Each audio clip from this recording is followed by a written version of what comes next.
আজকে জুম্মাবার আমরা প্রাণ খুলে দোয়া করব রাষ্ট্রধর্ম ইসলামের প্রতিষ্ঠাতা,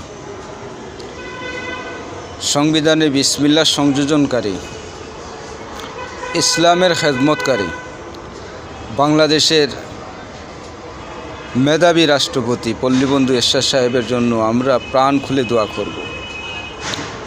তিনি এই বাংলাদেশেই সর্বপ্রথম সাংবিধানিকভাবে বিসমিল্লাহ কায়েম করেছেন, রাষ্ট্রধর্ম ইসলাম করেছেন, ইসলামিক ফাউন্ডেশন করেছেন, রেডিও টেলিভিশনে আজানের ব্যবস্থা করেছেন।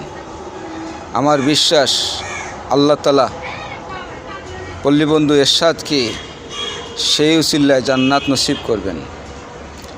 তিনি একজন ভালো শাসক ছিলেন, তিনি ইসলামের খেদমত করে গেছেন, আমরা তাকে ইসলামের খাদিম হিসেবে গণ্য করছি।